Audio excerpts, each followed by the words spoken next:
I almost feel that there's many people today in the workplace and that is going through a lot of anxiety right now because they're dealing with a level of unknowns that they may not be prepared for. How people can navigate the unknowns. I'm sympathetic to that because I do think that things, events, jobs, industries are changing in 1 year when it would have taken a decade before. So that's real. There is a lot of change around you. So what do? Take control of it. Understand the change. We control way more than you think you control. You control it, almost all of it. Yes, like life throws these weird haymakers at you and you got to duck it or you got to take it in the chin and you got to get back up. But you control a ton of you. And if you do that proactively, then when the chaos comes, you're ready. You're ready to deal with it. You're at least much more ready than not.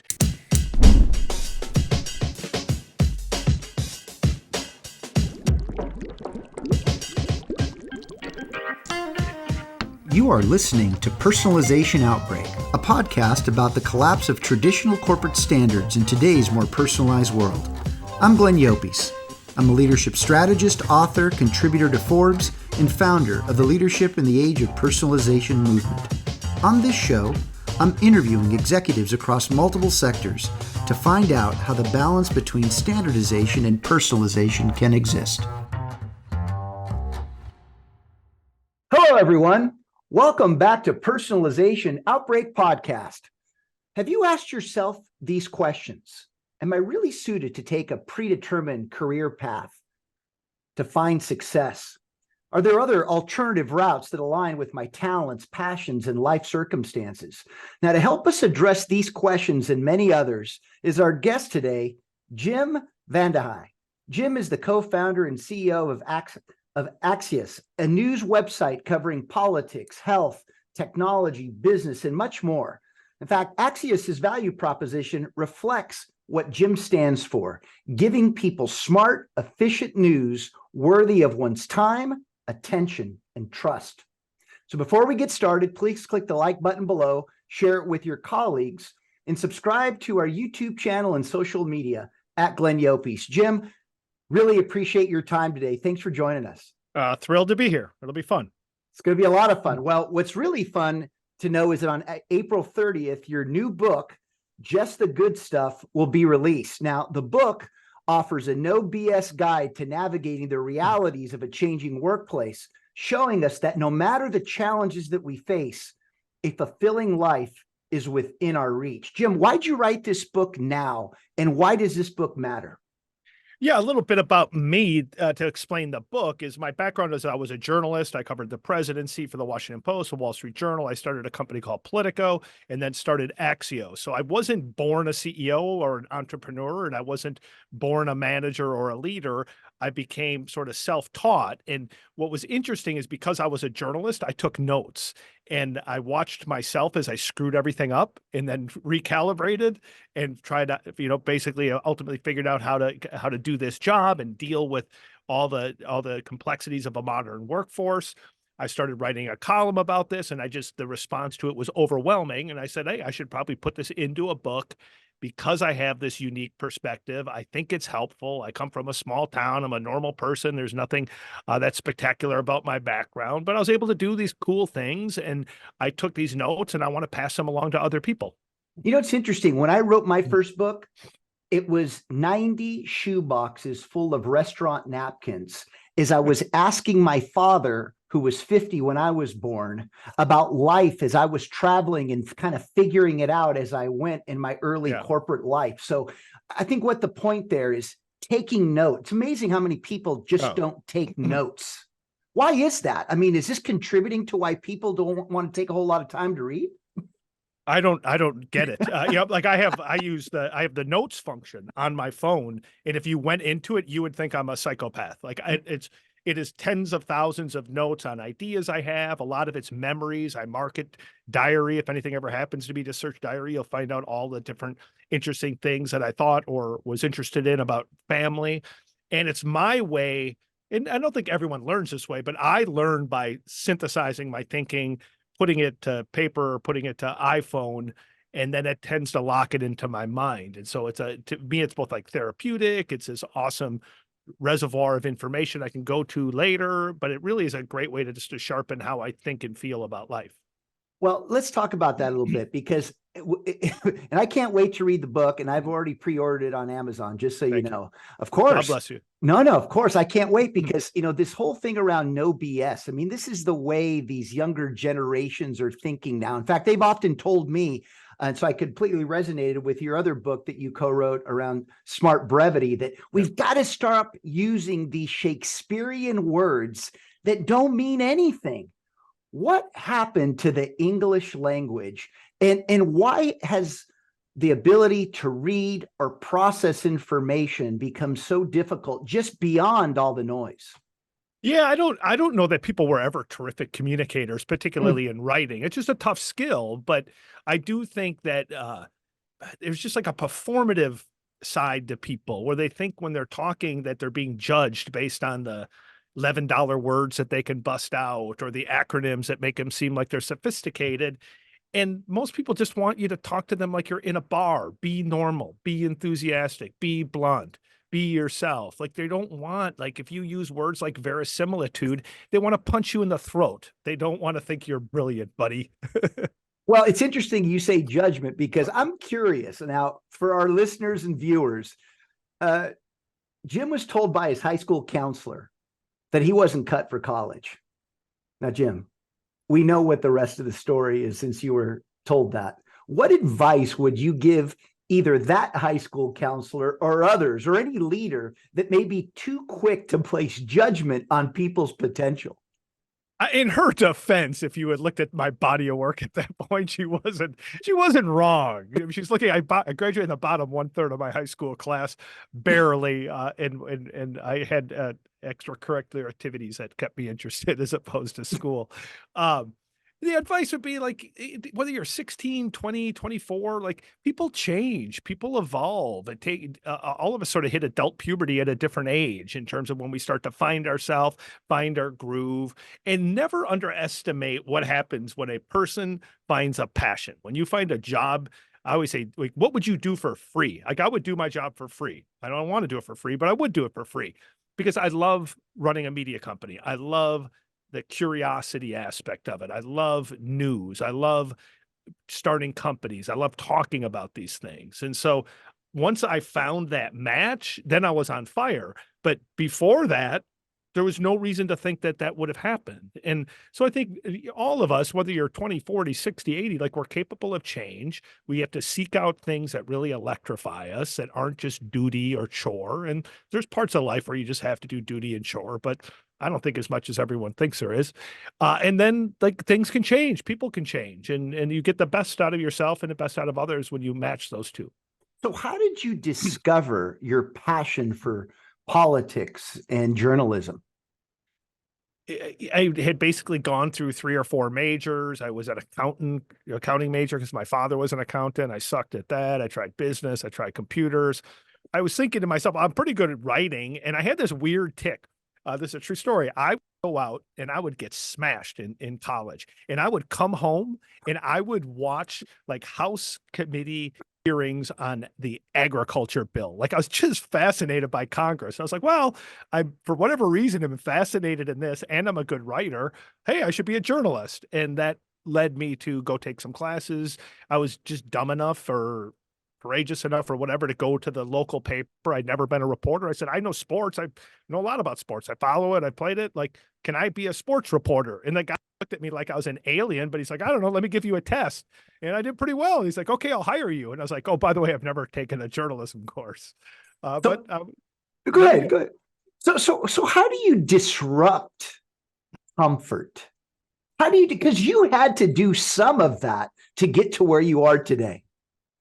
I think back then it was almost, I was just naive enough, right? I had a good balance of being naive and having just enough self-confidence to go take some risks. I think in terms of like, am I purposely putting myself in a place of discomfort? I'm 53. That's really only happened in the last 10 years, where now like I'm obsessed with it. I'm constantly putting myself in places that I didn't think I could do just to prove, whether it's health or diet or, just work stuff or relationship stuff. Now I just do that because I kind of have a screw loose for it, but I never thought that way back then. I don't think when we're that young, most of us aren't like plotting out life and making decisions that methodically. We're just like trying to meet somebody and have fun. Well, what would you tell someone today that's stuck in their career, that, as I call it, they're in career quicksand, like they just can't get out of this rut? How do you help them embrace discomfort? With the caveat that, listen, there are some people who are in positions where they have children or they have elderly parents and they literally need their paycheck to help the lives of others. Yep. I don't think that's most of us. I think most people are in a position where, yes, maybe that's a reality, but they could make a move. They're just too scared. And the thing is like, I just think this is like the biggest no duh topic. You spend anywhere from 60 to 90% of your waking hours going to work, thinking about work, bitching about work. So why would you not do everything in your power to make that a really, really positive experience for yourself? So if you have a bad boss, a bad job, you're in a rut, get out. Get out. Like, change is so rejuvenating. It's so possible for most people, not all people, but way, way, way too many people put handcuffs on themselves and say, woe is me, I can't do anything about it. Man, we control so much more of our lives than we think. Everyone, oh man, but my parents this, or I live there, or my knee hurts. Like, I'm telling you, you can fix your knee. Like, maybe eat better and work out, or where you live, I bet you that there's a lot of companies that will hire you no matter where you live now. So these excuses that we use to become complacent, they're usually BS. We're just deceiving ourselves. Totally agree. I mean, I believe when you were talking, I was thinking opportunities are everywhere, yet few have eyes to see them. This, I believe, we're living in one of the most opportunistic times in modern history, Jim. I mean, people just need to take that first step, because yes, it's in our ability to create the opportunities that people don't even know exist. Thoughts? I would take it further. I'd say you live in the most opportunistic moment in history. And by the way, it's not even close. Think about it. Because of technology, you have connectivity anywhere. You can actually work globally. Most companies are hiring at least a decent percentage of their workforce remotely. So location is no longer the hindrance. Oh, by the way, people my age and older didn't have enough babies. So we have a population issue, which means there's more jobs available than ever before. So the idea that you are hamstrung and you can't do anything is nonsense. You have more opportunity now than at any point in humanity. And the question is, like, do you pounce on that? Exactly. And see, this is part of what's changing. And I love your point of view on your thoughts on this changing workplace environment. Corporations don't realize that their employees are now consumers. And we've never thought about the employee as a consumer. They've always been viewed as a cost center, that we almost own them and control them. I think the balance of power is now shifting. I mean, wouldn't you think that it's much more about less, I should say, less about the business defining the individual and much more about the individual defining the business? Well, it's not just that they're a customer, they're an advertiser. They're now on social media. They're out in public talking, if they love your company, about what they love about your company. Or if they hate your company, they're telling everyone they hate it.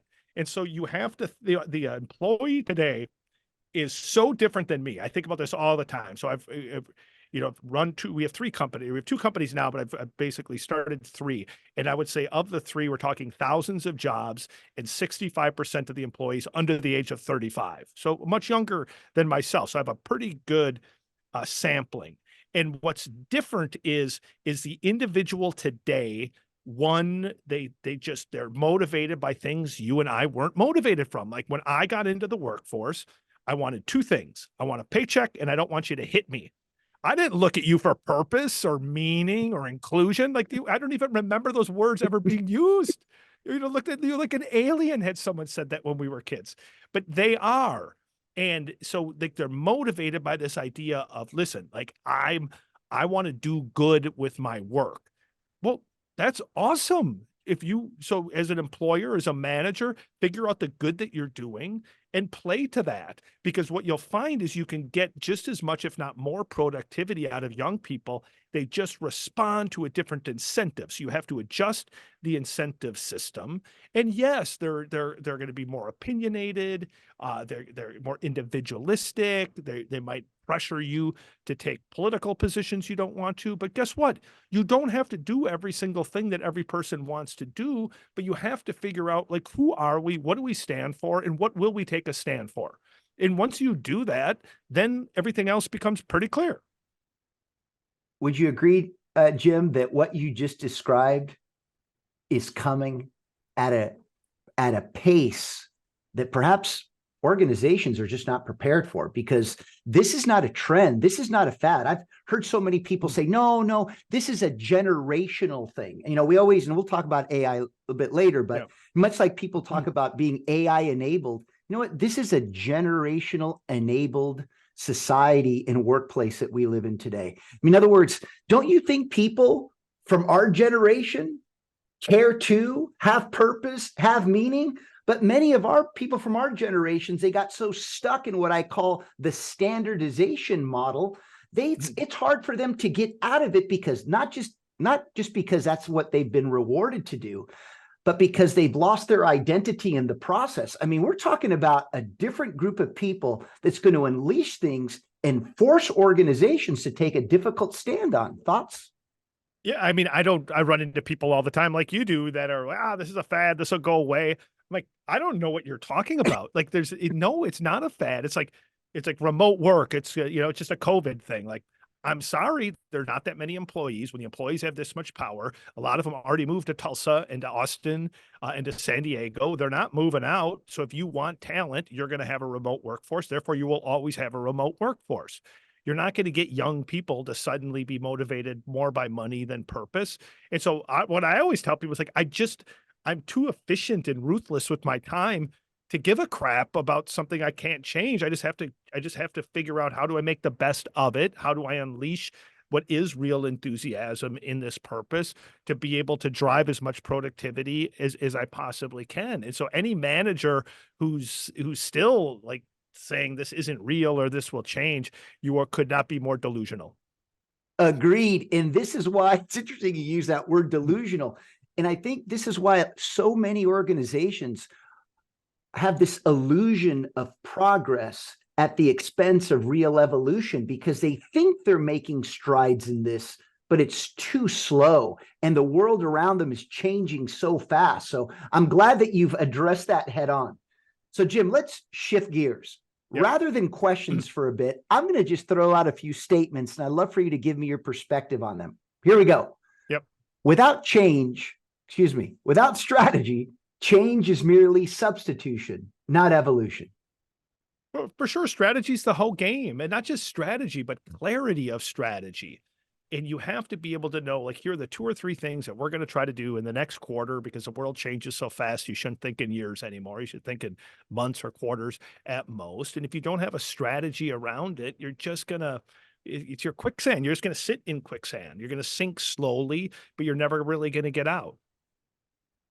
Number 2, there are many threats in business and in life, but it's not the threats themselves that make us vulnerable. It's our inability to respond in real time.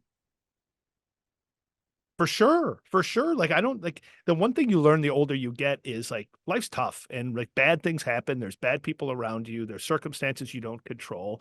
What you do control is, how do you respond to it? What have you done to equip yourself for the bad stuff, the hard stuff, the tough stuff of life? And if you've done those things, you can take almost any circumstance and you can navigate it, no matter how painful it is. And you can usually do it with class and grace.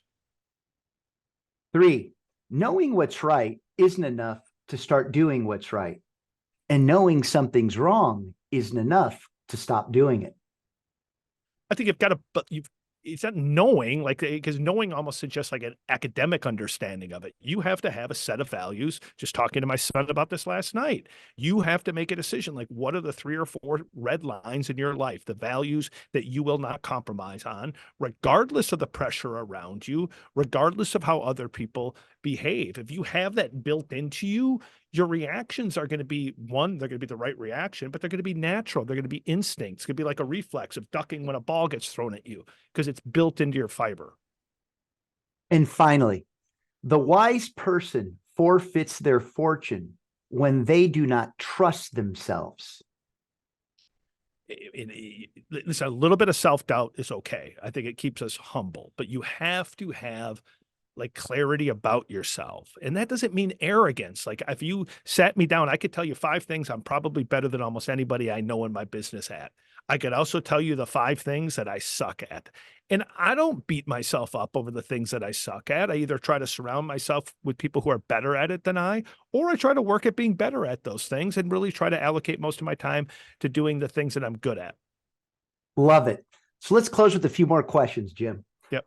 I read in a recent New York Times article about your views on the future of AI. You said the premium for people who can tell you things you do not know will only grow in importance, and no machine will do that.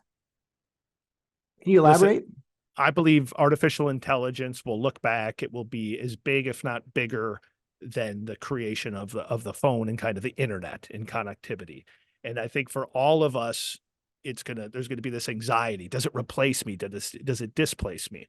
I don't think that's the case for most of us. I think of it more as having this really smart partner that can take the totality of human knowledge, the totality of your own experience, and make you a lot more effective at what you do. And that what will have value are the things that no robot or machine can ever do, which is capture nuance, have the creativity of collaboration, be able to make a values-based judgment, be able to appraise other people, be able to appraise complex situations that include human dynamics. And so, listen, there's a lot of downside risk and a lot of things that scare me about AI, but I think for the next couple of years, the only smart move for anyone, because it's not going away, is to familiarize yourself with it. Go download Perplexity or ChatGPT. There's free versions online. Start to play with these large language models. Read about it. You can't put your head in the sand on this. Just read about it. Understand how they work. Understand how the Elon Musks or the Sam Altmans think that it's going to make robots and machines that are so much smarter than us that humans become, less powerful compared to the machines. And like, maybe that happens, maybe it doesn't happen, but you at least have to have clarity of understanding about these things. Like the world is such an exciting place right now. It could be scary. There's a lot of anxiety, but man, the next couple of years or the next decade, I wouldn't be surprised if we cure cancer. I wouldn't be surprised if we figure out how to personalize tutoring to every child based on their learning rhythms and their knowledge base. I wouldn't be surprised if we're able to vastly improve the productivity of all of us in the workplace. I would be surprised if the United States continues to crush the competition in terms of growth, because a lot of the technological expertise is starting here. So it's an interesting, exciting time to be alive. Yes, there's a lot of anxiety that comes with it, but anxiety, if you can control it, is again a kind of a wasted emotion.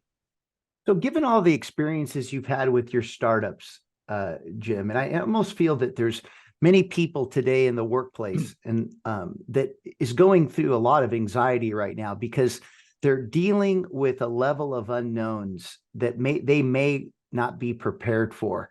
How do you help someone provide some insight on how people can navigate the unknowns? I'm sympathetic to that because I do think that things, events, jobs, industries are changing in 1 year what it would have taken a decade before. And I think we're probably headed to an era where it changes in a month what it would have taken a decade ago. So that's real. There is a lot of change around you. So what do? Take control of it. Understand the change. Read Axios. Read a couple of sources so you understand at least a base level what's happening with AI, what is happening in politics, what's happening with culture, what's happening in your very specific industry. Like knowledge is a very powerful weapon. Like just being aware of these things so that you can make adjustments and you can be aware if your job's going to be threatened or there's going to be a new opportunity, just knowing it. And I'm not saying spend 3-4 hours a day reading. I think if you just use Axios, for example, you could probably spend 15 minutes a day and you could be smarter than most people who will spend days reading newspapers, just because it's all about efficiency, that it tackles these topics, but it's empowering. And then I would say, don't just think about the knowledge aspect. Think about the things you control. Like I got up today. I decided I was going to lift weights and run, and I was going to eat a healthy breakfast, and I was going to meet with people that I enjoy, and that I was going to be kind to somebody, and I was going to be forgiving to somebody. Like all day, we control way, way, way, way, way more than you think you control. You control it, almost all of it. Yes, like life throws these weird haymakers at you, and you got to duck it, or you got to take it on the chin, and you got to get back up. But you control a ton of you. And if you do that proactively, then when the chaos comes, you're ready. You're ready. You're ready to deal with it. Or you're at least much more ready than not. And so the alternative is just to sit there and be complacent and be bitter and be scared. And like, we only get one crack at it as far as I can tell. I don't want to do that. I don't want to live in that posture. Jim, you're so optimistic, but you know what you really are? You're realistic, because everything you just said there, anybody can do that.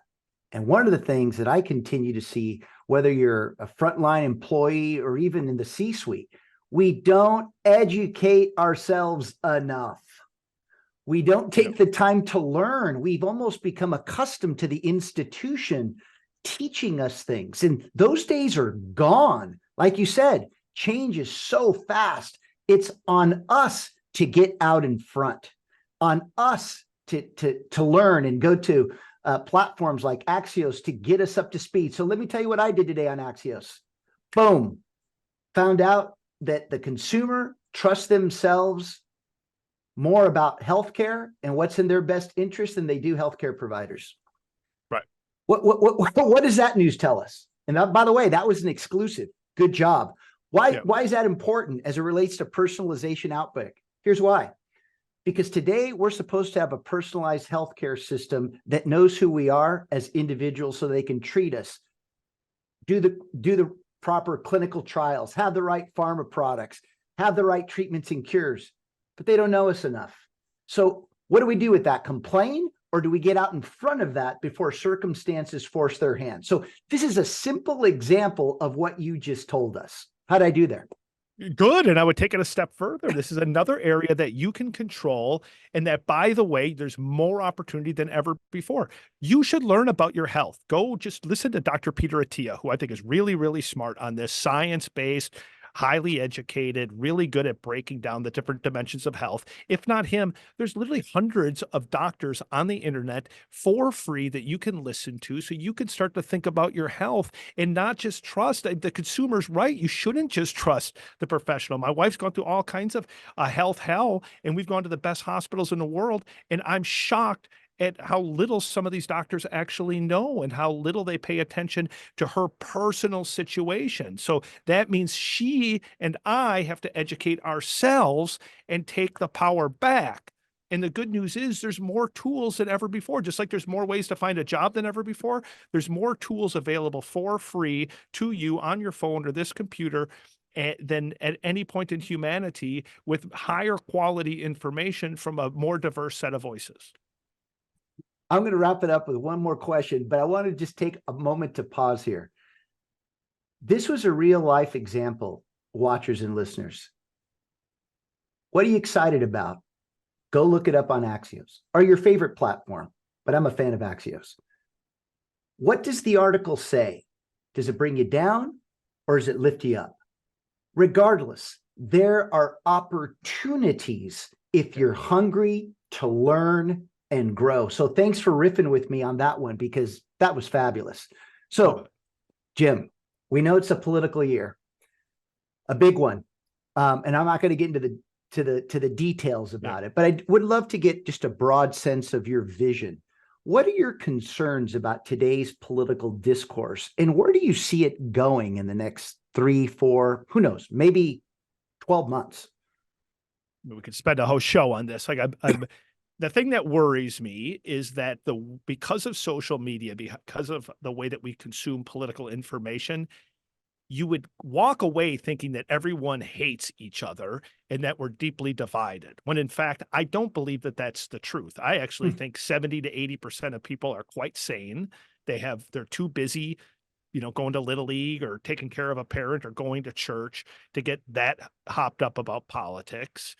And that we've lost sight that beyond whatever the debate of the day is, you live in a country, and I assume most of your listeners are here in the US, you live in a country with some decisive, beautiful, wonderful advantages that you should stop taking for granted, man. Like capitalism's awesome. Freedom is awesome.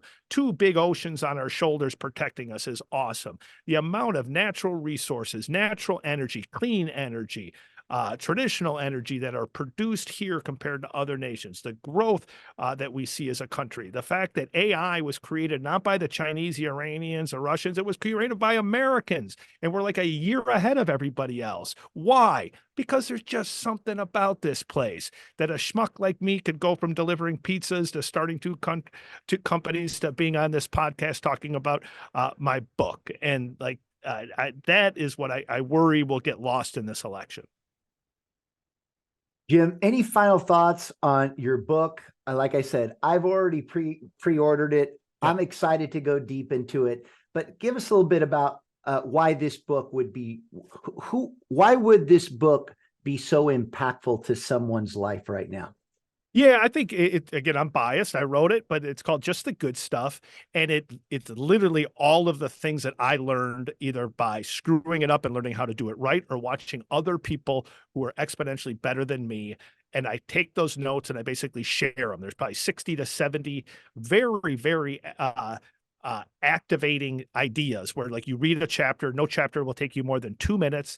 Everything has 3 or 4 takeaways where you can apply it to your life. And the cool thing I think about the book is it's really handy if you're a college graduate about to go into the workforce and thinking about how to navigate this world.